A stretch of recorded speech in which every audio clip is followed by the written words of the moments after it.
എല്ലാവർക്കും നമസ്കാരം. വളരെയധികം സന്തോഷമുണ്ട് ഈ ഒരു ഭംഗിയായിട്ടുള്ള വേദിയിൽ ഇരിക്കാൻ സാധിച്ചത്. ഗുരുവായൂരപ്പൻ്റെ മുമ്പിൽ ഗുരുവായൂരപ്പൻ്റെ പരമഭക്തരായിട്ടുള്ള നിങ്ങളെ ഓരോരുത്തരെയും കാണാനുള്ള അവസരം സമിതിയുടെ 13ാം വാർഷികാഘോഷവുമായി ബന്ധപ്പെട്ട് നടക്കുന്ന ഗീത അമൃതം ഞാൻ ഇതിലൂടെ സംബന്ധിച്ച് അത് ഗുരുവായൂരപ്പൻ്റെ അനുഗ്രഹമായിട്ട് കണക്കാക്കുന്നതാണ്. ഗുരുവായൂരപ്പനോട് നന്ദി പറയുന്നു. ഇടത്തേക്ക് മമ്മിയൂരുള്ള മഹാദേവനെ നമസ്കരിക്കുന്നു. ശങ്കര ഭഗവത്പാദരുടെ കാഴ്ചകൾ നമസ്കരിക്കുന്നു. വേദിയിലുള്ള ഗുരുജനങ്ങളായിട്ടുള്ള ആളുകളെ മുഴുവൻ നമസ്കരിക്കുന്നു. ഏതാണ്ട് ഗീതാപാരായണം മുഴുവൻ കഴിഞ്ഞ സമയമാണ്. ഗീതാസാരമാണ് സബ്ജക്റ്റായിട്ട് വന്നിട്ടുള്ളത്. സമയം 30 മിനിറ്റാണ്.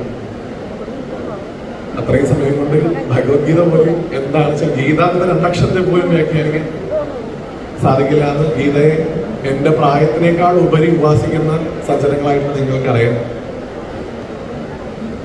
എങ്കിലും ഗുരുവായൂരപ്പൻ അനുഗ്രഹിച്ച് അത് ശരിയാണോ തെറ്റാണോ ഭഗവാൻ അവിടെ അത് കേട്ടുകൊണ്ടിരിക്കുന്ന സമയമാണ്. ഭഗവാൻ ഉപയോഗിക്കുന്ന സമയമായിട്ടില്ല. നമ്മൾ ആവുമ്പോഴേക്കും നമുക്ക് നിർത്തണം. നോക്കൂ, ഗുരുവായൂരിനെ സംബന്ധിച്ചിടത്തോളം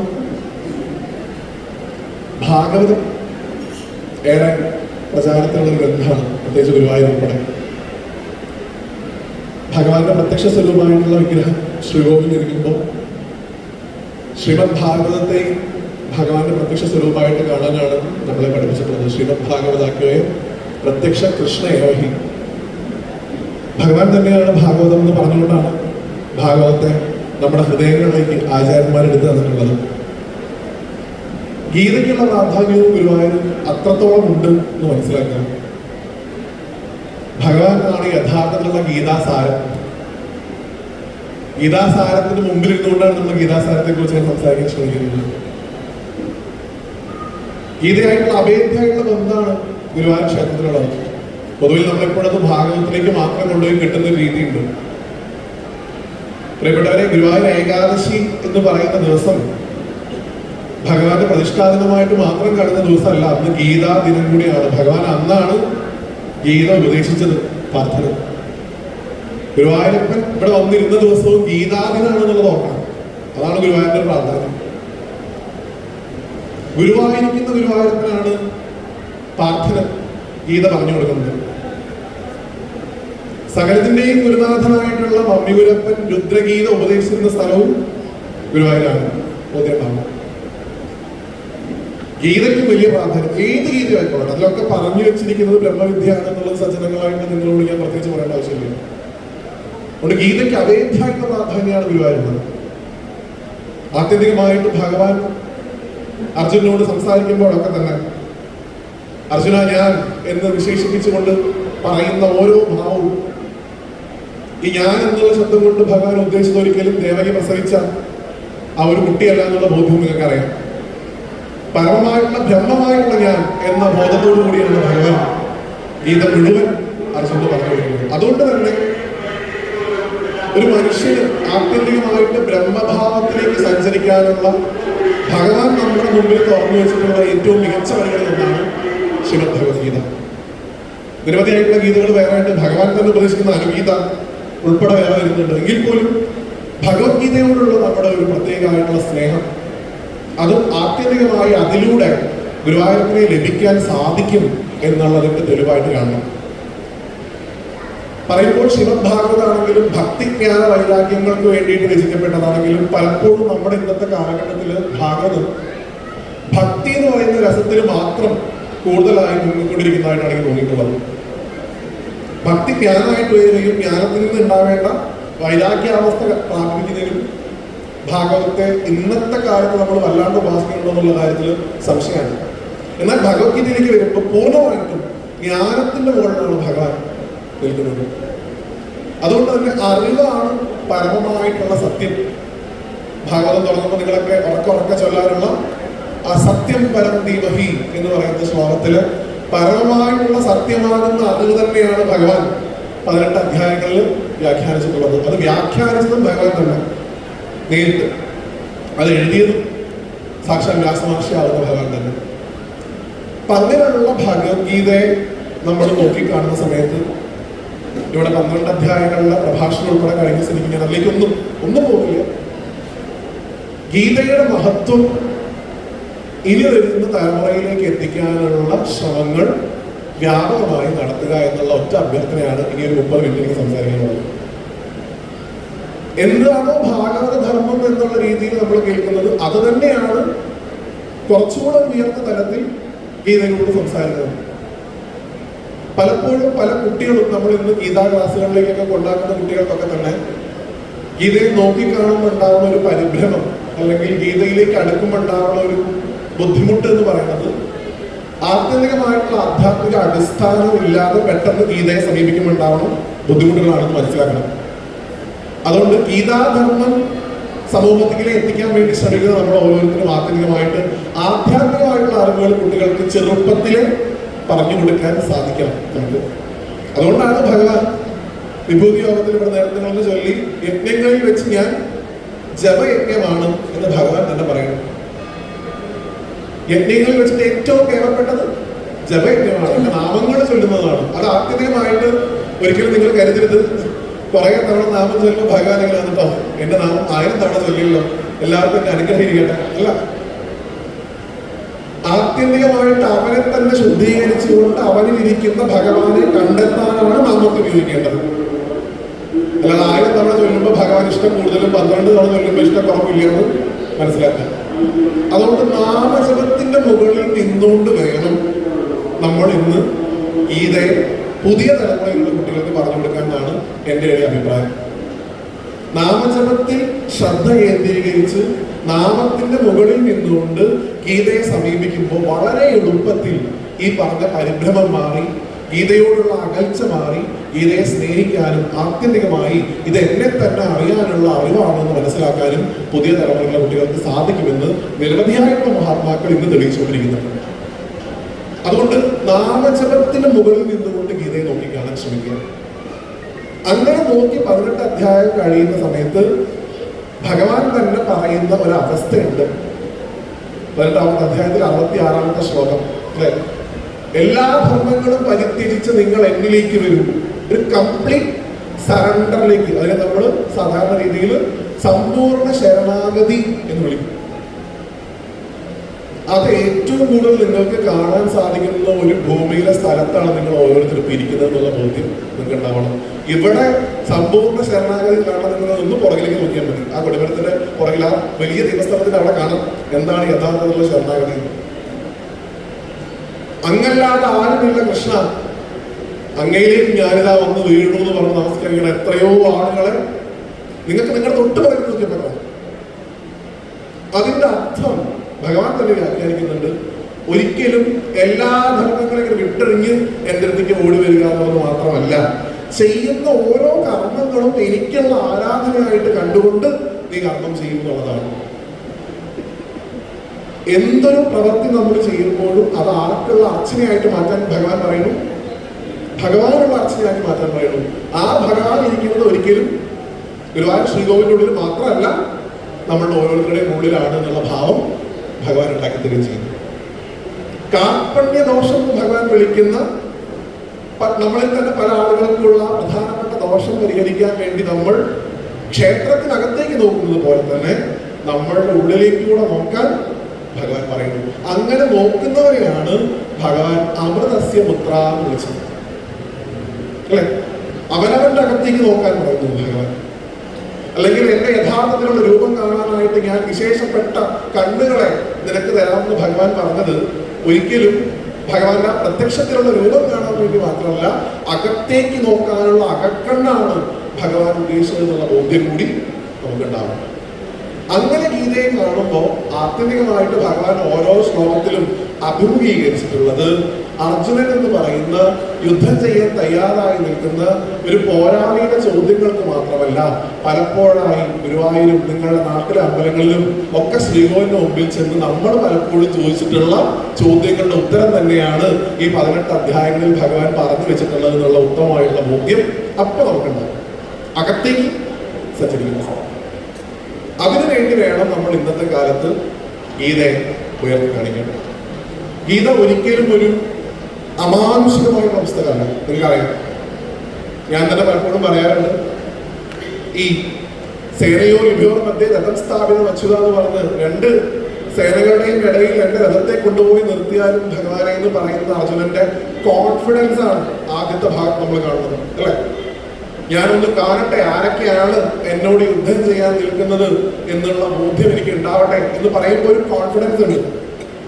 ആ കോൺഫിഡൻസിനെയാണ് ഭഗവാൻ 18-ാമത്തെ അധ്യായത്തിൽ 66-ാമത്തെ ശ്ലോകത്തിൽ നീ ആ കോൺഫിഡൻസ് കളഞ്ഞ് എന്നിലേക്ക് ഒന്ന് ശരണം പ്രാപിക്കുന്നു പറയുന്നത്. അതൊരിക്കലും ഒന്നും ചെയ്യാതിരിക്കുന്നതിന്റെ അർത്ഥമല്ല.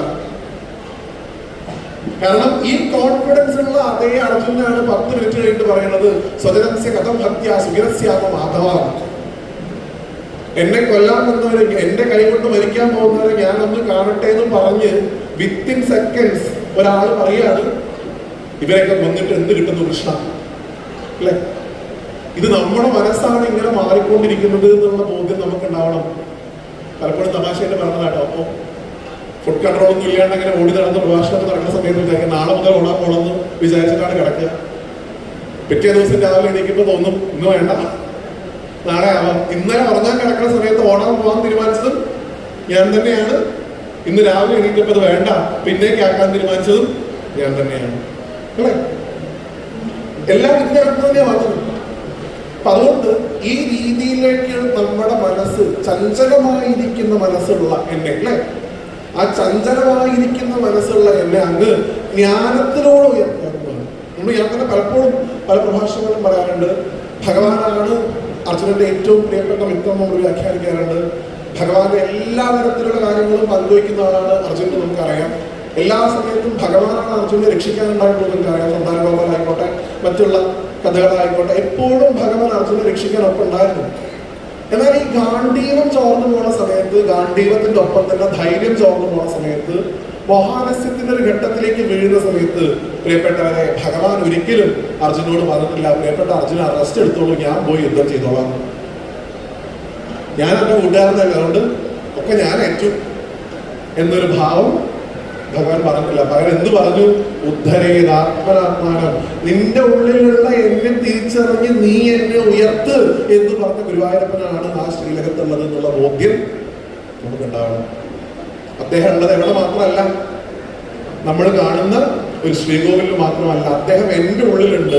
നമ്മളുടെ പ്രശ്നം എന്താണെന്ന് വെച്ചാൽ അദ്ദേഹത്തെ തിരിച്ചറിയാനുള്ള ജ്ഞാനം നമുക്കുണ്ടാക്കുക. ആ ജ്ഞാനമാണ് ഗീതയിലൂടെ ആത്മീയമായിട്ട് ലഭിക്കുന്നത്. അത് തന്നെയാണ് ഭാഗവതം ഉൾപ്പെടെ ഏത് ഗ്രന്ഥത്തിനും ലഭിക്കുന്നത്. പക്ഷെ ഗീത അത് കുറച്ചുകൂടെ പ്യുവറായിട്ട്, ശുദ്ധമായ ഭാഷയിൽ, സ്ട്രെയിറ്റ് ഫോർവേഡ് ആയിട്ട് നമ്മളോട് സംസാരിക്കുന്നു. അതുകൊണ്ട് ഗീതാ പുസ്തകം കയ്യിലെടുക്കുക എന്ന് പറയുന്നത് തന്നെ മഹാഭാഗ്യമായിട്ട് കാണും. ഇനി ഒന്നും വായിച്ചിട്ടെങ്കിൽ, ഞാനൊരു കഥ കേട്ടിട്ടുള്ളത് ചൈതന്യ മഹാപ്രഭുവിന്റെയാണ്. അദ്ദേഹം ഒരു ക്ഷേത്ര ദർശനം പോകാൻ, അദ്ദേഹം ക്ഷേത്രത്തിലേക്ക് ദർശനം നടക്കുന്ന സമയത്ത് ഒരു സാധു ബ്രാഹ്മണൻ അദ്ദേഹം മുമ്പിൽ ഭഗവത്ഗീത 1-ാമത്തെ അധ്യായം തുറന്നു വെച്ചിട്ട് ഇരിക്കേണ്ടതായി. പക്ഷെ അദ്ദേഹത്തിന് വായിക്കാൻ സാധിക്കുന്നില്ല, അദ്ദേഹം കരഞ്ഞുകൊണ്ടിരിക്കുകയാണ്. ചൈതന്യ മഹാപ്രഭു നോക്കി, അദ്ദേഹത്തിന്റെ കയ്യിലുള്ള പുസ്തകം നോക്കി ചിരിച്ചുകൊണ്ട് പോയി. 2-ാമത്തെ ദിവസം വന്നപ്പോഴും ഇതേ ഭാഗം 1-ാം അധ്യായം തുറന്നു വെച്ചിരിക്കുന്നു, അദ്ദേഹം ഇരുന്ന് കരയാത്ത ശ്ലോകം വായിക്കാതെ. പിറ്റേ ദിവസം വന്നപ്പോൾ ഇതെന്നെ കണ്ടപ്പോൾ അദ്ദേഹത്തിന്റെ അടുത്തിരുന്ന് ചോദിച്ചു, മഹാത്മാവെ അങ്ങയുടെ നേരെ മുമ്പിലിരിക്കുന്ന ഭഗവത്ഗീത എന്ന് പറയുന്ന പുസ്തകമാണ്, അങ്ങ് ഇതിലെ ഏത് ശ്ലോകം വായിച്ചിട്ടാണ് ഈ കരയുന്നത്? ഏത് ശ്ലോകമാണ് അങ്ങേ ഹൃദയത്തിൽ അത്രത്തോളം സ്പർശിച്ചതെന്ന് എനിക്ക് അറിയാൻ താല്പര്യമുണ്ട്, എനിക്കൊന്ന് പറഞ്ഞു തരുമെന്ന് ചോദിച്ചു. അദ്ദേഹം പറഞ്ഞു, ഇതിൽ ഒരു ശ്ലോകം പോലും ഞാൻ വായിച്ചിട്ടില്ല. വായിക്കാൻ തുടങ്ങുന്ന സമയത്ത് അദ്ദേഹത്തിന് തോന്നുക അത്ര, ഈ ഗുരുവായൂരപ്പന്റെ വായിൽ നിന്ന് വന്നിട്ടുള്ള വാക്കുകളല്ലേ ഈ പുസ്തകത്തിൽ ഞാൻ വായിക്കാൻ പോണത്. ഭഗവാൻ പറഞ്ഞൊരു വാക്കിനെ ചൊല്ലാനുള്ള ഭാഗ്യം ഭഗവാൻ എനിക്ക് തന്നല്ലോ, അത് ഓർക്കുമ്പോൾ എനിക്ക് വായിക്കാൻ പറ്റില്ല. ഓർത്തു, അങ്ങനെ ഒരു പുസ്തകമാണ് ഈ ദേവസ്വം ബുക്സാണ് നമ്മൾ 20 രൂപയ്ക്ക് 30 രൂപയോ വാങ്ങുന്നത്. അതാണ് നമ്മുടെ സൈഡ് ബാഗിൽ ഇങ്ങനെ കിടക്കുന്നത് ഇടയ്ക്കിടയ്ക്ക്. അതിനുള്ളിലിരിക്കുന്നത് ഗുരുവായൂരപ്പൻ തന്നെയാണ് എന്നുള്ള ബോധ്യം ആ ഗീതാ പുസ്തകം കയ്യിലെടുക്കുമ്പോൾ ഓരോരുത്തർക്ക് ഉണ്ടാവണം. ഇത് ഞാൻ പറഞ്ഞല്ലോ, അത് അമാനുഷികമായിട്ടുള്ള സിദ്ധികൾ തരുന്ന ഒരു പുസ്തകമൊന്നുമല്ല, പരമമായിട്ടുള്ള ജ്ഞാനത്തെ തരുന്ന പുസ്തകമാണ്. പലപ്പോഴും ഇന്ന് ഗുരുവായൂരിന്റെ അന്തരീക്ഷത്തിൽ തന്നെ ഭഗവത്ഗീത മാർക്കറ്റ് ചെയ്യപ്പെടുന്നത് പലതരത്തിലുള്ള കാര്യസാധ്യത്തിന് വേണ്ടിയിട്ടാണ് എന്ന് മനസ്സിലാക്കുമ്പോൾ എനിക്ക് വളരെയധികം പ്രശ്നം തോന്നിയിട്ടുണ്ട്. ഗീതാ പുസ്തകം കയ്യിലെടുത്ത് നിങ്ങൾ എത്ര ഭക്ഷണം ചെയ്താലോ ഇതാ പുസ്തകം കയ്യിലെടുത്തിട്ട് നിങ്ങൾ അങ്ങോട്ടും ഇങ്ങോട്ടും തിരികെ തൊഴുതാലോ നിങ്ങളുടെ എല്ലാ പ്രശ്നങ്ങളും മാറുന്നുണ്ടെങ്കിൽ ഗുരുവായൂരപ്പൻ ഇത്രയും 18 അധ്യായം വ്യാഖ്യാനിക്കേണ്ട യാതൊരു കാര്യം ഉണ്ടായിരുന്നില്ല എന്ന് മനസ്സിലാക്കുക. പകരം അതിനുള്ളിലുള്ള അറിവിനെയാണ് ഞാൻ ശ്രമിക്കുക. അറിവാണ് ഭഗവാൻ, ആ പരമമായിട്ടുള്ള ആത്മാവ്. എല്ലാത്തിലും ഏറ്റവും ബെസ്റ്റ് ആയിരിക്കുന്നതാണ് അല്ലെ. സേനാനികളിൽ ഞാൻ സ്കന്ദനാണ്, യജ്ഞങ്ങളിൽ ഞാൻ ജപജ്ഞയാണ്, മാസങ്ങളിൽ ഞാൻ മാർഗശീർഷ മാസമാണ്, പാണ്ഡവരിൽ ഞാൻ അർജുനാണ് ഭഗവാൻ പറയുന്നത്. നീ കാണുന്നതും നീ കേൾക്കുന്നതും ഒക്കെ ഞാൻ തന്നെയാണ്. നീ ചെയ്യുന്നത് എനിക്കുള്ള അർച്ചനയാണ്. നിന്റെ ധർമ്മം എന്ന് പറയുന്നത് എന്നെ സേവിക്കാനുള്ള കർമ്മമായിട്ട് നീ കാണും. ആ കർമ്മത്തിൽ നീ ഫലത്തെ ഇച്ഛിക്കാതിരിക്കും. അതിന്റെ അർത്ഥം നിങ്ങളൊരു ഗുരുവായൂരിന്റെ ഒരു പാൽപ്പായസം കഴിക്കുമ്പോഴോ ഗുരുവായൂരപ്പനെ വന്ന് തൊഴുമ്പോഴോ നിങ്ങൾക്ക് ഒരു തരത്തിലുള്ള ഫലവും കിട്ടില്ല എന്നല്ല കേട്ടോ. ഫലം ഇച്ഛിക്കാതെ കർമ്മം ചെയ്യുക, ആ കർമ്മത്തിൽ ശ്രദ്ധിക്കുക. എന്താണോ ഭഗവാൻ പറഞ്ഞിട്ടുള്ളത് അത് ചെയ്തു കഴിഞ്ഞാൽ ഓട്ടോമാറ്റിക്കലി അതിന്റെ റിസൾട്ട് ഉണ്ടാവും. നല്ല രീതിയിൽ കൃത്യമായുള്ള തിളനിലയൊക്കെ നോക്കി കൃത്യമളവില് പഞ്ചസാര ഇട്ട് കൃത്യമളവില് ചായപ്പൊടി ഇട്ട് പാലൊഴിച്ച് തിളപ്പിച്ചു കഴിഞ്ഞാൽ നല്ല ചായ ഓട്ടോമാറ്റിക്കലി ഉണ്ടാവും. കർമ്മത്തെ ശ്രദ്ധിച്ചാൽ മതി. സാമ്പാർ ഉണ്ടാക്കണമെങ്കിൽ അതേപോലെ തന്നെ അമ്മമാർക്ക് കൃത്യമായിട്ട് അതിന്റെ കൈപ്പിടി അറിയാമല്ലോ, അതിട്ട് കഴിഞ്ഞാൽ ഓട്ടോമാറ്റിക്കലി ഉണ്ടാവും. കർമ്മത്തിൽ ശ്രദ്ധിക്കുക, അതിന്റെ ഫലം ഓട്ടോമാറ്റിക്കലി നിങ്ങൾക്ക് ഈ പ്രകൃതിയാകുന്നതും ഭഗവാൻ തന്നെ അല്ലെ, അത് ഓട്ടോമാറ്റിക്കലി കിട്ടും. ഈ സത്യം അറിഞ്ഞുകൊണ്ടും അല്ലെങ്കിൽ കർമ്മത്തിൽ മാത്രം ശ്രദ്ധിച്ച് എല്ലാത്തിലും ഇപ്പോഴും എനിക്ക് ബെനിഫിറ്റ് കിട്ടും, ഈ പാൽപ്പായസം കഴിച്ചാൽ കല്യാണം നടക്കും, അല്ലെങ്കിൽ ഈ വെണ്ണ കൊടുത്താൽ കുട്ടി ഉണ്ടാവുന്നുള്ള ബെനിഫിറ്റിന്റെ ഇച്ഛയോട് കൂടി ഗീതയെ കാണുന്ന ഒരു പാരമ്പര്യം കൂടി ഇന്ന് വളർന്നു വരുന്നുണ്ട് എന്നുള്ളത് വളരെ അപകടകരമായിട്ടുള്ള അവസ്ഥയിലേക്കാണ് നമ്മൾ പോകുന്നത്. കാരണം ഇത് ജ്ഞാനത്തിന് വേണ്ടി പറഞ്ഞു വെച്ച ഗ്രന്ഥത്തെ അമാനുഷികമായിട്ടുള്ള ഒരു പുസ്തകമായിട്ട് ഉയർത്തി ഇത് വെറുതെ കയ്യിൽ പിടിച്ചാൽ തന്നെ കാര്യങ്ങളൊക്കെ നടക്കും എന്നുള്ള രീതിയിലേക്ക് വ്യാഖ്യാനിച്ചാൽ ആത്യന്തികമായിട്ട് ഗുരുവായൂരത്തിന് പോലും ഒന്നും ചെയ്യാൻ സാധിക്കില്ല. അതുകൊണ്ട് ഭഗവാനെ കിട്ടാനാണ് ഗീത. ഞാൻ എപ്പോഴും പറയാറുണ്ട്, ഭഗവാനിൽ നിന്ന് കിട്ടാനല്ല. ഇപ്പോഴേ പറയാം, ഭഗവാനെ കിട്ടാനായിട്ടാണ് നമ്മൾ പ്രയത്നിക്കുന്നത്. ആ ഭഗവാൻ ഇരിക്കുന്നത് നമ്മുടെ ഉള്ളിലാണെന്ന് വീണ്ടും റിപ്പീറ്റ് ചെയ്ത് പറയുന്നില്ല. നിങ്ങൾക്ക് എല്ലാവർക്കും പറയാവുന്ന കാര്യം, ഭഗവാന്റെ നിന്ന് കിട്ടുന്നത് ജ്ഞാനത്തിന്റെ മുകളിൽ നിന്നുകൊണ്ടല്ല എന്നുണ്ടെങ്കിൽ അത് നിലനിൽക്കില്ല എന്നും ഗീത കാണിച്ചു തന്നിട്ടുണ്ടോ, ഭാരതം കാണിച്ചു തന്നു. ഭീഷ്മപർവത്തിലെ അധ്യായങ്ങളാണ് അതിനകത്ത് പറഞ്ഞിട്ടുള്ളത് അല്ലെ. മഹാഭാരതത്തിന്റെ ഒരു ഭാഗമാണ് മധ്യേ മഹാഭാരതം എന്നാണ്. നിങ്ങൾക്ക് എല്ലാവർക്കും അറിയാവുന്ന കഥയാണ്. ഭഗവാൻ ഉറങ്ങാൻ കിടക്കുന്ന സമയത്ത് അർജുനൻ ഭഗവാന്റെ കാലിന്റെ ഭാഗത്തും ദുര്യോധനൻ തലയുടെ ഭാഗത്തും വന്നിരിക്കുന്നുണ്ട്. ഭഗവാൻ എണീറ്റപ്പോ കാലിന്റെ ഭാഗത്തുള്ള ആളെ കണ്ടു അല്ലെ. കണ്ട പാടെ ചോദിച്ചു എന്താ പറഞ്ഞത്. അപ്പൊ ഞാനാണ് ആദ്യം വന്നതെന്ന് പറഞ്ഞു. എന്താണ് ആവശ്യം ചോദിച്ചു. രണ്ടുപേർക്കും ഒരേ ആവശ്യം ഉണ്ടായിരുന്നുള്ളൂ, രണ്ടുപേരുടെയും പക്ഷത്ത് നിന്ന് യുദ്ധം ചെയ്യണം. അപ്പൊ പറഞ്ഞു ഞാൻ റിട്ടയർഡ് ആയിട്ടുണ്ട്, ഇനി ഏർപ്പാടിന് എന്നെ വിളിക്കേണ്ട, ഞാനിപ്പോ യുദ്ധം അങ്ങനെ. രണ്ടുപേരും എനിക്ക് വേണ്ടപ്പെട്ട ആൾക്കാരായതുകൊണ്ട് സാധിക്കില്ല. അതുകൊണ്ട് യുദ്ധം ചെയ്യാത്ത എന്നെ വേണമെങ്കിൽ നിങ്ങൾക്ക് സ്വീകരിക്കാം അല്ലെ. യുദ്ധം ചെയ്യാത്ത എന്നെ വേണോ, യുദ്ധം ചെയ്യാൻ തയ്യാറായി നിൽക്കുന്ന എന്നിൽ നിന്ന് ലഭിക്കുന്ന നാരായണ സേനയെ വേണോ എന്നാണ് ഭഗവാൻ ചോദിച്ചത്. ചോദ്യം ഇത്രേ ഉള്ളൂ. ഞാൻ നേരത്തെ പറഞ്ഞത് എന്നെ വേണോ എന്നിൽ നിന്ന് വേണോ, അതാണ് ചോദ്യം. ദുര്യോധനൻ പറഞ്ഞു ഉണ്ണയിക്കാൻ പ്രശ്നം പോലെ ആൾക്കാർ ഓർഡറിയുണ്ട് ചായ കുടിക്കാനൊക്കെ കൃത്യസമയത്ത് പറഞ്ഞു വരുന്ന ആൾക്കാർ. ഒന്നും ചെയ്യാണ്ട് ഭക്ഷണം കഴിക്കാൻ വേണ്ടി മാത്രം ഒരാളെ താല്പര്യമില്ല, ഫ്രെയിം ചെയ്ത് കഴിഞ്ഞാൽ ഒരാളെ താല്പര്യമില്ല. ഞങ്ങൾക്ക് അങ്ങയിൽ നിന്ന് മതി. എവിടെ നിന്നാ പറഞ്ഞത് അങ്ങയിൽ നിന്ന് മതി എന്ന്? അജ്ഞാനത്തിന് കൊടുക്കരുതാണ് പറഞ്ഞത്. അറിവില്ലായ്മയുടെ ഈഗോയുടെ ഹൈറ്റിൽ നിന്നാണ് പറഞ്ഞത് അങ്ങേ വേണ്ട, അങ്ങയിൽ നിന്ന് ലഭിക്കുന്നത് മതി. അർജുനൻ പറഞ്ഞത് ജ്ഞാനത്തിന്റെ മുകളിൽ കിടന്ന് ഡൗൺ ടു എർത്ത് ആയിട്ടാണ് പറഞ്ഞത് ഭഗവാനെ അങ്ങേ മാത്രം മതി അല്ലെ. ആ ഭാഗം നിങ്ങൾ ഈ 66ാമത്തെ ശ്ലോകം ഒന്ന് കണക്കി നോക്കൂ. എല്ലാത്തിനെയും പരിത്യജിച്ച് നിങ്ങൾ എന്നിലേക്ക് വരൂ എന്ന് ഭഗവാൻ പറഞ്ഞത് പ്രത്യക്ഷത്തിൽ പ്രാക്ടിക്കലി അന്ന് അർജുനൻ കാണിച്ചിട്ടുണ്ട്. അതേ അർജുനാണ് ആ ജ്ഞാനം മുഴുവൻ നഷ്ടപ്പെട്ട് ഗാന്ധീവം കയ്യിൽ നിന്ന് പോയി ഭഗവാന്റെ മുമ്പിൽ ഒട്ടുകൊടുത്തിരുന്നത്. അപ്പൊ അതുകൊണ്ട് നാരായണ സേനയ്ക്ക് എന്ത് സംഭവിച്ചു എന്നും പാണ്ഡവർക്ക് എന്ത് സംഭവിച്ചു എന്നും നിങ്ങൾക്ക് നന്നായിട്ട് അറിയാം. അജ്ഞാനത്തിന്റെ മുകളിൽ നേരി നിന്നുകൊണ്ട് ഭഗവാനോട് ആവശ്യപ്പെട്ട് ലഭിക്കുന്നതൊന്നും തന്നെ പെർമനന്റ് ആയിരിക്കില്ല.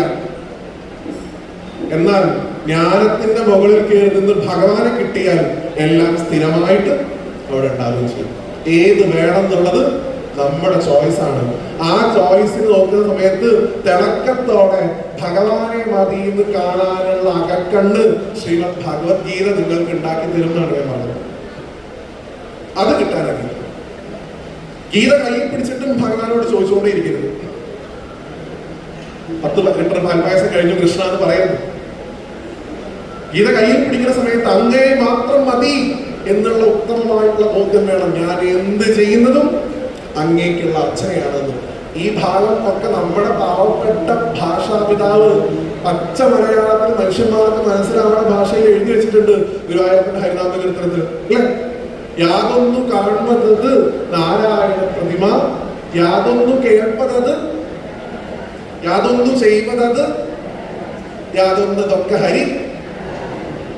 ഇത്രയും ഉള്ളൂ ഭഗവത്ഗീതയുടെ സാരാംശം. യഥാർത്ഥത്തിൽ കാണുന്നത് ഗുരുവായൂരപ്പൻ, കേൾക്കുന്നത് ഗുരുവായൂരപ്പനെ കുറിച്ച്, ചെയ്യുന്നതൊക്കെ ഗുരുവായൂരപ്പനുള്ള അർച്ചനകള്, സകലതും ഭഗവാൻ. ഈ ഭാവം ഉണ്ടാക്കാൻ സാധിക്കും ഗീത കൊണ്ട് എന്നാണ് പറഞ്ഞത്. അതുകൊണ്ടാണ് ഭഗവാൻ പറഞ്ഞത്, ഈ നിൽക്കുന്നത്, ഈ അപ്പുറത്ത് നിൽക്കുന്ന ആൾക്കാരും ഞാൻ ഇതല്ല, ഞാൻ മാത്രമാണ് ശാശ്വതമായിട്ടുള്ള സത്യം. നീയുമില്ല, അവരുമില്ല, ഞാനുമില്ല, ഞാൻ മാത്രം നടന്നില്ല. അതുകൊണ്ട് ആ ഭാവത്തിലിരിക്കുന്ന ഭഗവാനെ നമ്മുടെ ഉള്ളിലേക്ക് പ്രദർശിക്കുക. പാർത്ഥസാരഥിയായിരിക്കുന്ന ഭഗവാനെ അദ്ദേഹം ഉള്ളിൽ ഇരുന്ന് നമുക്ക് ജ്ഞാനമാകുന്ന ഗീതാമൃതം പകർന്നു വരുമ്പോൾ മാത്രമേ ശാശ്വതമായി ഗീതയെ ജീവിത വിജയത്തിന് മാത്രമായിട്ട് ഉപയോഗിക്കാതെ അവനവന്റെ ആത്മസാക്ഷാത്കാരത്തിന് ഉപയോഗിക്കാൻ നമുക്ക് സാധിക്കുള്ളൂ. ഇന്നിപ്പോ എല്ലാവരും പറയുന്നത് സ്ട്രെസ് മാനേജ് ചെയ്യാൻ ഗീത മതി, പ്രോബ്ലം സോൾവിങ്ങിന് ഗീത മതി. ഓക്കെ, അതിനൊക്കെയുള്ള ഓപ്ഷൻസ് ഇതിനകത്തുണ്ട്. പക്ഷെ ഇത് വെറും സ്ട്രെസ് മാനേജ് ചെയ്യാനും പ്രോബ്ലം സോൾവിങ് സ്കില്ല് കിട്ടാനും കോൺസെൻട്രേഷൻ ഉണ്ടാക്കാനും മാത്രമുള്ള ഒരു ഗ്രന്ഥമല്ല, അവനവനെ കുറിച്ച് അറിയാനുള്ള ആത്മവിദ്യ അടങ്ങുന്ന ഗ്രന്ഥമാണെന്നുള്ള ബോധ്യം 18 അധ്യായം വായിക്കുന്ന ഓരോ ഗീതോപാസകനും ഉണ്ടാവേണ്ടതായിട്ടുണ്ട്. ആ സമയത്ത് അപ്പോഴേ നമുക്ക് ഭഗവാന്റെ യഥാർത്ഥത്തിലുള്ള ആ അർജുനൻ കണ്ട വിശ്വരൂപം കാണാൻ സാധിക്കുള്ളൂ. നോക്കൂ, ഭഗവാനോട് അർജുനൻ പോലും പറയുന്നു, ഭഗവാനെ എനിക്കിത് കാണാൻ വയ്യ, അങ്ങനെ പഴയ രൂപത്തിലേക്ക് തിരിച്ചു വരും. സത്യമായിട്ടുള്ള ഭാവത്തിൽ കാണുമ്പോൾ, പ്രപഞ്ചം മുഴുവൻ ഗുരുവായൂരപ്പനായിട്ട് കാണുമ്പോൾ പെട്ടെന്ന് അക്സെപ്റ്റ് ചെയ്യാൻ മനസ്സിൽ സാധിക്കില്ല. നമുക്ക് നമ്മുടെ ടെംപ്ലേറ്റ് ഉണ്ട്. ഈ കാണുന്ന ഒരു രൂപം അല്ലെങ്കിൽ 4 കൈയുള്ള കൃഷ്ണൻ, ഓടക്കുഴലുമായിട്ടുള്ള കൃഷ്ണൻ മാത്രമാണ് യഥാർത്ഥത്തിലുള്ള ഒരു ശാശ്വതമായിട്ടുള്ള സത്യം. അങ്ങനെ കരുതരുത്. ഭഗവാൻ തന്റെ ഗീതയിൽ പലയിടത്തും ഈ സത്യത്തെ അറിയുന്ന പരമമായിട്ടുള്ള എന്നെ ആളുകൾ മഹേശ്വരൻ എന്ന് വിളിക്കുന്നു എന്ന് പറയുന്നുണ്ട്. ഞാൻ തന്നെയാണ് പുരുഷൻ, ഞാൻ തന്നെയാണ് പ്രകൃതി, ഞാൻ തന്നെയാണ് മഹേശ്വരൻ. ഞാനല്ലാത്തതൊന്നും വേറെ ഇല്ല, നീ പോലും എന്റെ അംശമാണ്, നീ ഞാൻ തമ്മിൽ ഭേദഭാവമില്ല. ഒരു കഴിഞ്ഞുള്ളൊരു സീസൺ അല്ലെ, ഭഗവാൻ ഏറ്റവും പ്രിയപ്പെട്ട നമ്മുടെ സ്വാമിയുടെ ഒരു കാലഘട്ടം കഴിഞ്ഞ് അദ്ദേഹം വീണ്ടും ധ്യാനാവസ്ഥയിലേക്ക് പോയ സമയമാണ്. നിന്നിലുള്ള എന്നെ തിരിച്ചറിഞ്ഞുകൊണ്ടിരിക്കുക. ബുദ്ധൻ പറഞ്ഞ പോലെ ഭഗവാൻ നമ്മുടെ ഉള്ളിലുണ്ട്. നിങ്ങൾക്ക് അറിയേണ്ടതായുള്ള കാര്യങ്ങളൊക്കെ നിങ്ങളുടെ ഉള്ളിൽ തന്നെയുണ്ട്. നന്നായിട്ടൊന്ന് തേച്ചരച്ച് കഴുകിയാൽ മതി. കാരണം അതിനുപയോഗിക്കേണ്ട ഏറ്റവും മികച്ച പുസ്തകം എന്ന് പറയാൻ പാടില്ല, ഇതിലുള്ളത് ഭഗവാൻ തന്നെയാണ്. ഭഗവാന്റെ ഏറ്റവും പ്രസിദ്ധമായിട്ടുള്ള ആയുധം സുദർശനം എന്ന് വിളിക്കുന്നത് പോലെ ട്രൂ വിഷൻ തരും ഗീത, യഥാർത്ഥത്തിലുള്ള കാഴ്ച തരും ഗീത. ഓരോ മനുഷ്യരിലും ഇരിക്കുന്നത് ഗുരുവായൂരപ്പനാണ്. അതുകൊണ്ട് എന്റെ കർമ്മം ഞാൻ ചെയ്യാം, അവരുടെ കർമ്മമായിട്ട് അവരവർ മുന്നോട്ട് പോകട്ടെ. ഒരാളുടെ കർമ്മത്തിൽ ഇടപെടാനുള്ള സ്വാതന്ത്ര്യം പോലും അയാൾ ചെയ്യുന്ന കർമ്മം നല്ലതാണെങ്കിൽ നമുക്കില്ല എന്ന് മനസ്സിലാക്കുക. ഞാൻ നാമം ജപിക്കണ പോലെ തന്നെ എല്ലാവരും നാമം ജപിക്കണമെന്ന് ആശിപ്പിക്കരുത്. ഞാൻ എല്ലാ മുപ്പത്തി കാഴ്ച ഗുരുവായൂരപ്പൻ്റെ വരുന്നുണ്ട്, അവര് പോണില്ല, അതുകൊണ്ട് ഈ രീതി മാത്രമാണ് ശരിയെന്ന് കരുതരുത്. ഓരോരുത്തർക്കും അവരവരുടേതായിട്ടുള്ള വഴികളും ധർമ്മങ്ങളും ഉണ്ട്. അതെല്ലാം എത്തിച്ചേരുന്നത് ഭഗവാനിലേക്കാണെങ്കിൽ കുഴപ്പമില്ല, ഏത് ഭാവമാണെങ്കിൽ പോലും. ഇപ്പൊ നവതാഭക്തി പറയുമ്പോൾ അതിന് സഖ്യം എന്ന് പറയുന്ന ഭാവമാണല്ലോ അർജുനുള്ളത്, അല്ലെ? ദാസ്യം വേണമെങ്കിൽ ഇപ്പൊ നോക്കൂ, ഗീത ഉപദേശിക്കുന്ന സമയത്ത് ഭഗവാൻ ഒരു ഗുരുനാഥന്റെ ഭാവത്തിലും ശിഷ്യന്റെ ഭാവത്തിലുമാണ് അർജുനൻ നിൽക്കുന്നത്, അല്ലെങ്കിൽ ഒരു ദാസ്യഭാവത്തിലാണ് ഭഗവാനെ കാണുന്നത്. ഈ ഭാവം മാത്രമാണ് കറക്റ്റ് എന്ന് ഭഗവാൻ പറഞ്ഞില്ല. നിങ്ങൾക്ക് ഏത് ഭാവത്തിൽ വേണമെങ്കിലും എന്നിലേക്ക് എത്താനുള്ള ഓപ്ഷൻ ഭഗവാൻ കൊടുത്തു. ഈവൻ അത് വിരോധഭക്തി ആയിക്കോട്ടെ, അത് വെറുപ്പിന്റെ ഭാവത്തിലായിക്കോട്ടെ, ശത്രുതാഭാവത്തിലായിക്കോട്ടെ, ആത്യന്തികമായിട്ട് എന്നിലേക്ക് കണക്റ്റഡ് ആയാൽ മതി. നേരത്തെ പറഞ്ഞതുപോലെ എല്ലാ ധർമ്മങ്ങളും മാറ്റിവെച്ച് എന്നിലേക്ക് വന്നു ചേർന്നാൽ മതി. ആത്യന്തികമായിട്ട് പകുതി മുറിക്കാതിരിക്കുക. നമ്മൾ പലപ്പോഴും ഈ ഗീതാജ്ഞാനം പറയുന്ന സമയത്ത് പകുതി മുറിച്ചതുകൊണ്ടുണ്ടാകുന്ന പ്രശ്നങ്ങൾ ഇന്നത്തെ തലമുറയിലുള്ള കുട്ടികൾ പലപ്പോഴും അനുഭവിക്കുന്നുണ്ട്. കാണാവുന്ന ചരാചരങ്ങളിൽ മുഴുവൻ ഭഗവാൻ ഉണ്ട് എന്ന് പറയാണ്ട് ഈ വെറും തൂണിലും തുരുമ്പിലും മാത്രം ഭഗവാൻ ഉണ്ട് എന്ന് പറഞ്ഞൊരു പ്രശ്നമല്ല. ഈ തൂണിലും തുരുമ്പിലും ഭഗവാൻ ഉണ്ടെന്ന് പറയേണ്ട കൂടെ പറഞ്ഞേക്കണം. പ്രഹ്ലാദൻ പറഞ്ഞ പോലെ അച്ഛനിലും എന്നിലും ഈ കാണാവുന്ന ചരാചരങ്ങളിലൊക്കെ ആരുണ്ട്? പകുതി മുറിക്കണമെന്നാണ് പ്രശ്നം. രാജസൂയ സമയത്ത് ഭഗവാൻ ഈ 100 വട്ടം ചീത്ത പറഞ്ഞ ശിശുപാലന്റെ തല സുദർശനം കൊണ്ട് അറുത്തു എന്ന് മാത്രം പറയാതെ ആ സമയത്ത് ശിശുപാലന്റെ ദേഹത്ത് നിന്ന് ഒരു ജ്യോതിസ് ഭഗവാനിലേക്ക് വന്ന് ചേർന്നു എന്നും കൂടെ പറയുമ്പോഴേ ആ കാണുന്നതും ഈ കാണുന്നതും തമ്മിൽ ഭേദഭാവമില്ല എന്നുള്ള അറിവുണ്ടാവുന്നു. ദൗർഭാഗ്യവശാൽ ഗീത നമ്മൾ ഇന്ന് വ്യാഖ്യാനിക്കുന്നത് നേരത്തെ പറഞ്ഞ പോലെ ഹാഫ് കുക്കഡ് ആയിട്ടുള്ള ഇൻഫർമേഷൻ സ്പ്രെഡ് ചെയ്യുന്ന ഒരു സൊസൈറ്റിയിലേക്കാണ്. പകുതി വെന്ത അറിവ് വ്യാപകമായിട്ട് കാണുന്ന ഒരു സമൂഹത്തിലേക്കാണ് പരമായിട്ടുള്ള അറിവിനെ എടുത്തിട്ട് നമ്മൾ റീപ്ലേസ് ചെയ്യാൻ നോക്കുന്നത്. അതുകൊണ്ട് പ്രിയപ്പെട്ടവരെ, നിങ്ങൾക്കുള്ള ഉത്തരവാദിത്വം വളരെ വളരെ വളരെ കൂടുതലാണ്. അത്രയധികം പണികളുണ്ട്. ഭഗവാൻ 18 അധ്യായം വ്യാഖ്യാനിച്ചതിനേക്കാൾ ചിലപ്പോൾ അധ്വാനിക്കേണ്ടി വരും. എന്തിന്? ഗീതാധർമ്മത്തെ സമൂഹത്തിലേക്ക് എത്തിക്കുക. അങ്ങനെ ചെയ്യുന്നവരാണ് എനിക്ക് ഏറ്റവും പ്രിയപ്പെട്ടവരെന്ന് തന്നെ 18ാമത്തെ അധ്യായത്തിന്റെ അവസാനം ഭഗവാൻ പറഞ്ഞു വയ്ക്കുന്നു. ആർക്ക് പറഞ്ഞു കൊടുക്കരുതെന്ന് പറയണം? ശ്രദ്ധയില്ലാത്തവന്, എന്നോട് ഭക്തിയില്ലാതെ എന്നെ നിന്ദിക്കുന്നവന്, മൂഢന്മാർക്ക് എന്ത് ചെയ്യരുത്? ഇത് പറഞ്ഞു കൊടുക്കരുത്. പ്രിയപ്പെട്ടവരെ, നമ്മുടെ കയ്യിൽ അളക്കാനുള്ള യന്ത്രമില്ല. ഇയാൾക്ക് എത്ര അറിവുണ്ട്, ഇയാൾ മൂഢനാണോ, ഇയാൾ ഗംഭീരനായിട്ടുള്ള പണ്ഡിതനാണോ എന്ന് അളക്കാനുള്ള യന്ത്രം നമ്മുടെ അടുത്തില്ല. തിരുത്തേണ്ടവർ തിരുത്തട്ടെ എന്ന് കരുതി ഈ ഗീതാമൃതത്തെ പകർന്നു കൊടുത്തുകൊണ്ടിരിക്കുക. ഭഗവാൻ ക്ഷമിച്ചു. ഇത് കലിയുഗമാണ്. ഇതിൽ നിങ്ങൾ വേർതിരിക്കാൻ നോക്കിക്കഴിഞ്ഞു കഴിഞ്ഞാൽ ബുദ്ധിമുട്ടാണ്. അതുകൊണ്ട് സാധിക്കുന്നവരിലേക്കൊക്കെ ഗീതയുടെ മഹത്വത്തെ പറഞ്ഞു കൊടുക്കുക. ദയവായിട്ട് ഞാൻ എൻ്റെ ഒരു വീക്ഷണമായിട്ട് പറയുന്നതാണ്, നിങ്ങൾക്ക് എന്നോട് വിയോജിപ്പുണ്ടാവാം. ദയവായിട്ട് ഗീത വായിച്ചു കഴിഞ്ഞാൽ മോക്ഷം കിട്ടുമെന്ന് പറയാതിരിക്കുക. ആത്യന്തികമായിട്ട് അതൊന്നും അല്ല അതിൽ പറഞ്ഞു വെച്ചിരിക്കുന്നത്.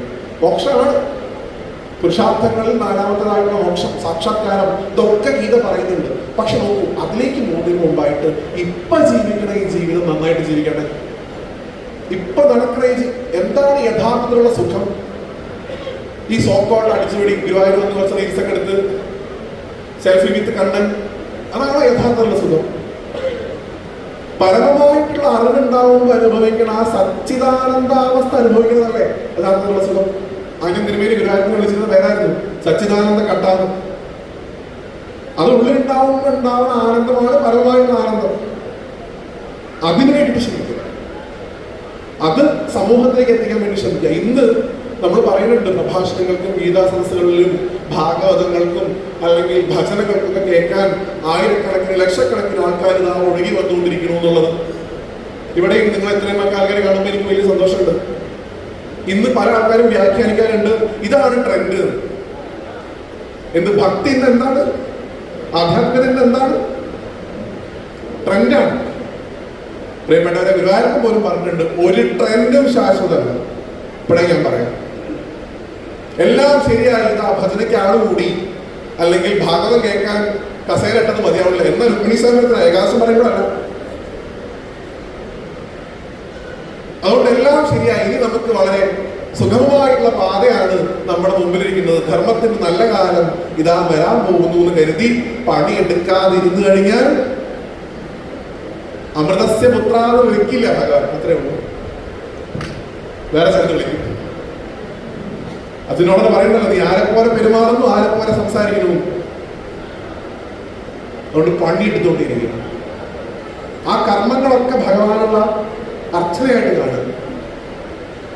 ഗുരുവായൂരപ്പനെ വന്ന് തൊഴുന്ന സമയത്ത് ഗുരുവായൂരപ്പൻ ചോദിക്കും, ഞാൻ പറഞ്ഞു തന്നത് എത്ര പേർക്ക് പറഞ്ഞു കൊടുത്തു, എനിക്ക് എത്ര പുഷ്പാഞ്ജലി കഴിച്ചു എന്നും എത്ര ലിറ്റർ പാൽപ്പായസം കഴിച്ചെന്നും ഭഗവാൻ കണക്കെടുക്കില്ല. പക്ഷെ ഞാൻ പറഞ്ഞു തന്നത് എത്ര പേർക്ക് പറഞ്ഞു കൊടുത്തു. പ്രിയപ്പെട്ടവരെ, ഞാൻ നിങ്ങളോട് പറയട്ടെ, ഭഗവാന്റെ 10ാമത്തെ അവതാരം കൽക്കി, അത് നിങ്ങൾ ഓരോരുത്തരുമാണ്. എല്ലാവരും പറയാറുണ്ട്. ഭട്ടവാദനം നാരായണീയം എഴുതി അവസാനിച്ച സമയത്ത് സ്വർഗാരോഹണം മാത്രമല്ല എഴുതാതെ വിട്ടത്, കൽക്കി ആധാരം കൂടെ അദ്ദേഹം കാര്യമായിട്ട് പരാമർശിച്ചിട്ടില്ല. എന്തുകൊണ്ടാണ്? നമ്മൾ ഓരോരുത്തരും സ്വർഗാരോഹണം കഴിഞ്ഞിട്ടല്ല അവർ കൽക്കിയില്ലേ. അത് മാത്രമല്ല, നമ്മൾ ഓരോരുത്തരും ആരായിട്ട് മാറിക്കൊള്ളണം? കൽക്കി ആയിക്കൊള്ളണം. എത്ര യോഗേശ്വര കൃഷ്ണോ, എത്ര പാർത്തോ ധനുർധരാണ് ആയുധം പിടിച്ചു നിൽക്കുന്ന, ഗാന്ധീവൻ പിടിച്ചു നിൽക്കുന്ന പ്രാർത്ഥനയാണ് വിജയത്തിന്റെ കൂടെ വേണ്ടത്. ഭഗവാൻ മാത്രം ഉണ്ടായിട്ടും കാര്യമില്ല, നമ്മൾ മാത്രം വെറും കൈയോടെ നിന്നിട്ടും കാര്യമില്ല. കയ്യിൽ എന്തുണ്ടായിക്കൊള്ളണം? ഗാന്ധീവൻ ഉണ്ടായിക്കൊള്ളണം. ഗാന്ധീവൻ എന്ന് വെച്ച് കഴിഞ്ഞാൽ പോയിട്ട് മടാലത്തിൽ നിൽക്കണമെന്നല്ല ഞാൻ പറഞ്ഞത്. അധ്വാനിക്കാൻ, നമ്മുടെ ഈ കർമ്മം തന്നെ അർച്ചനയാക്കി മാറ്റാനുള്ള ക്രിയാശേഷിയോടുകൂടി സമൂഹത്തിൽ പെരുമാറും. എല്ലാ സഹസ്രാവത്തിൽ നിങ്ങൾ അമ്മയെ വിളിക്കുന്നുണ്ടല്ലോ, ഇച്ഛാശക്തി, ജ്ഞാനശക്തി, ക്രിയാശക്തി പ്രധാനിയായിട്ടുള്ള അമ്മയുടെ അനുഗ്രഹം അത് തന്നെയാണ് ഗുരുവായൂരപ്പൻ. ആ ക്രിയാശേഷി സന്നദ്ധരായിട്ടില്ല. എന്തിന്? ധർമ്മത്തിന്റെ പ്രചാരകരാവാൻ. അപ്പോഴേ ധർമ്മ സംസ്ഥാപനം നടത്തുള്ളൂ. ഭഗവാൻ തന്നെ പറയുന്നുണ്ട്, എപ്പോഴൊക്കെ അധർമ്മം ധർമ്മത്തിനു മേൽ വിജയം വരിക്കുന്നുവോ, എപ്പോഴൊക്കെ സാധുക്കളായിട്ടുള്ള എന്റെ ഭക്തർ താണു പോകുന്നുവോ, എപ്പോഴൊക്കെ അവരെ ദുഷ്ടന്മാര് വന്ന് അവരെ ഹരിക്കാൻ വേണ്ടി ശ്രമിക്കുന്നുവോ, അപ്പോഴൊക്കെ ഞാൻ വിവിധങ്ങളായിട്ടുള്ള അവതാരങ്ങൾ എടുത്തുകൊണ്ടേയിരിക്കും. അത് നിങ്ങൾ ഓരോരുത്തരുമാണ് എന്ന് ഗീത ഹൃദയത്തിനോട് ചേർത്ത് വെച്ചാൽ നിങ്ങൾക്ക് ബോധ്യമാവും. അല്ലാതെ നാളെ ഭഗവാൻ ഇവിടെ ഇങ്ങനെ വന്നൊരു കുട്ടിയായിട്ട് ജനിച്ച് ആ കുട്ടി വളർന്നു വലുതായി നാട് മൊത്തം നേരേക്കുന്നുള്ളതല്ല അതിന്റെ ഉദ്ദേശം. നമ്മൾ ഓരോരുത്തരും ഗുരുവായൂരപ്പൻ തന്നെയാണ്. ഭഗവാൻ പ്രതീക്ഷയോടുകൂടിയാണ് നമ്മൾ ഓരോരുത്തരെയും നോക്കിക്കാണുന്നത്. എന്റെ കുട്ടിയോട് എനിക്ക് വേണ്ടി ധർമ്മത്തെ സംസ്ഥാപനം ചെയ്യാൻ വേണ്ടി എന്റെ കൂടെ തോളോട് ചേർന്ന് പ്രവർത്തിക്കാൻ തയ്യാറായിട്ടുള്ള ഒരു ജനത ഇതാ ഉയർന്നു വരുന്നു എന്നുള്ളത് കാണുമ്പോഴാണ് ആ ഗുരുവായൂരപ്പൻ ഏറ്റവും കൂടുതൽ സന്തോഷിക്കുന്നത്. അതിനു വേണ്ടിയിട്ടുള്ള ശ്രമങ്ങളാണ് നമ്മുടെ ഭാഗത്ത് ഉണ്ടാവേണ്ടത്. അതാണ് ഗീതാസാരം എനിക്ക് പറയാനുള്ളൂ. അല്ലാതെ 18 അധ്യായം കാണാപ്പാഠം പഠിച്ച് ചൊല്ലിയത് കൊണ്ട് എന്തെങ്കിലും കാര്യമുണ്ടോ? കാര്യമില്ല. ഞാൻ ഗീത മനപ്പാടാക്കിയിട്ടുണ്ട്, ഞാൻ ആരുടെ മുമ്പിൽ ഗീത 18 അധ്യായം ചൊല്ലി കേൾപ്പിക്കും. എന്ത് മാറ്റം ഉണ്ടായി? ചൊല്ലിയ നിങ്ങൾക്ക് എന്ത് മാറ്റം ഉണ്ടായി? കേട്ട അവർക്ക് എന്ത് മാറ്റം ഉണ്ടായി? അതല്ല, മാറ്റം ഉണ്ടാവണം. മാറ്റത്തിന്റെ ഈശ്വരനാണ് ആ ശ്രീകോവിലിനകത്ത് ഇരിക്കുന്നത്. ഒരു മുഴുവൻ സമ്പ്രദായത്തെ ഇങ്ങോട്ട് മാറ്റിയ ഒരു പുതിയ വ്യവസ്ഥ. ആദ്യം ഒരു തുള്ളി ചോര പോലും പൊടിയാതെ ഒരു സാമ്രാജ്യം, അര്യാവർത്തം എന്ന് പറയുന്ന ഒരു സാമ്രാജ്യം ഉണ്ടാക്കി രാജസൂയം നടത്തി യുധിഷ്ഠിരനെ ഒരു തുള്ളിച്ചോര പോലും പൊടിയാതെ ഒരു സാമ്പ്രദായികമായിട്ടൊരു സിസ്റ്റം ഉണ്ടാക്കി പ്രതിഷ്ഠിച്ച ഭഗവാനാണ് അവിടെ ഇരിക്കുന്നത്. അത് പോയി. പിന്നെ എത്രയോ ചോര വീഴ്ത്തി വീണ്ടും ഒരു സാമ്രാജ്യം ഉണ്ടാക്കി കൊടുത്ത് മാറ്റങ്ങളുടെ ഈശ്വരനാണ് ഗുരുവായൂരപ്പൻ. എപ്പോഴും പോസിറ്റീവായിട്ടുള്ള മാറ്റത്തിന്റെ, ക്രിയാത്മകമായിട്ടുള്ള മാറ്റത്തിന്റെ ഈശ്വരനാണ് ഗുരുവായൂരപ്പൻ. നമുക്കും ആ ഭഗവാനെ ആരാധിക്കുന്ന സമയത്ത് ഗുരുവായൂരപ്പനോട് ഒന്നേ പ്രാർത്ഥിക്കാനുള്ളൂ. എന്ത്? അങ്ങയുടെ ഈ ക്രിയാശേഷിയുടെ 100% ഞങ്ങളുടെ ഉള്ളിലും തെളിയിച്ചു തരണേ ഗുരുവായൂരപ്പ. അങ്ങ് അധ്വാനിച്ചതിന്റെ 100% ഈ ധർമ്മത്തെ പ്രചരിപ്പിക്കാൻ വേണ്ടി ഞങ്ങൾക്ക് അനുഗ്രഹിച്ചു തരണേ ഗുരുവായൂരപ്പ. അപ്പൊ ഉള്ളിലൊരു രഹസ്യമാണ്. അതാണ് യഥാർത്ഥത്തിലുള്ള ആ ഭഗവാന്റെ രൂപം എന്ന് മനസ്സിലാക്കുക. അതിനുവേണ്ടി എത്രയോ സജ്ജനങ്ങൾ ഇവിടെ പ്രയത്നിക്കുന്നു. നിങ്ങൾ ഓരോരുത്തരും എത്രയോ നേരമായിട്ട് ഇവിടെ ഇരുന്ന് ഗീത പാരായണം ചെയ്യുന്നു, പലതരത്തിലുള്ള വ്യാഖ്യാനങ്ങൾ കേൾക്കുന്നു. ഇനിയും എത്രയോ ദിവസങ്ങളിൽ നമ്മുടെ ഓരോരോ പരിപാടികളായിട്ട് സമിതികൾ മുന്നോട്ട് വരാൻ പോകുന്നു. അതിലൊക്കെ പങ്കെടുത്തുകൊണ്ട് യഥാർത്ഥത്തിലുള്ള ഗീതാസാരം എന്തെന്ന് മനസ്സിലാക്കാനുള്ള അനുഗ്രഹവും അറിവും ഗുരുവായൂരപ്പൻ നമുക്ക് അനുഗ്രഹിച്ചു തരട്ടെ എന്ന് നിങ്ങൾ ഓരോരുത്തരോടും വേണ്ടി ഗുരുവായൂരപ്പനോട് പ്രാർത്ഥിച്ചുകൊണ്ട്, എനിക്കറിയാം സമയം വളരെ കുറവാണെന്നുള്ളത്, എങ്കിൽ പോലും സമയത്തിന്റെ ബുദ്ധിമുട്ടുള്ളത് കൊണ്ട് കത്ത് തരാൻ വേണ്ടി നിൽക്കുന്ന സ്വഭാവം ഞാൻ എവിടെയും നിൽക്കാറില്ല. എങ്ങനെ സാധനം തരുമല്ലോ, മതി, എന്തിനാണ്, നമുക്കറിയാൻ സമയമായി എന്നുള്ളത്. അപ്പൊ അതുകൊണ്ട് മറ്റൊരവസരത്തിൽ ഇനിയും നിങ്ങളെയൊക്കെ കാണാനുള്ള ഒരു ഭാഗ്യം ഗുരുവായൂരപ്പൻ തരട്ടെ എന്ന് പ്രാർത്ഥിക്കുന്നു. സജ്ജനങ്ങളായിട്ട് നമ്മൾ ഓരോരുത്തരും നമസ്കരിക്കുന്നു. എല്ലാവർക്കും നമസ്കാരം. ഇതാ സമാപിച്ചിരിക്കുകയാണ് 18 അധ്യായത്തിൻ്റെ പൊരുള്. പ്രഭാഷകന്റെ കാലഘട്ടത്തിനനുസരിച്ച് ഗീതയെ ഇങ്ങനെ ഉൾക്കൊള്ളാം. അതാണ് യുവതലമുറയ്ക്ക് അദ്ദേഹം നൽകിയ വാഗ്ദാനം. അപ്പോൾ ഗീത എന്താണെന്നുള്ളതും ജീവിതത്തിൽ പകർത്താനുള്ളതും ആ യുവപ്രഭാഷകൻ ചുരുങ്ങിയ സമയം കൊണ്ട് പറഞ്ഞതിന് ഞങ്ങളുടെ എല്ലാ നമസ്കാരത്തെ അറിയിച്ചുകൊണ്ട് രാഹുൽജി അടികളും കൂടി അദ്ദേഹത്തെ പൊന്നാടിയിട്ട് സ്വീകരിക്കുന്നു.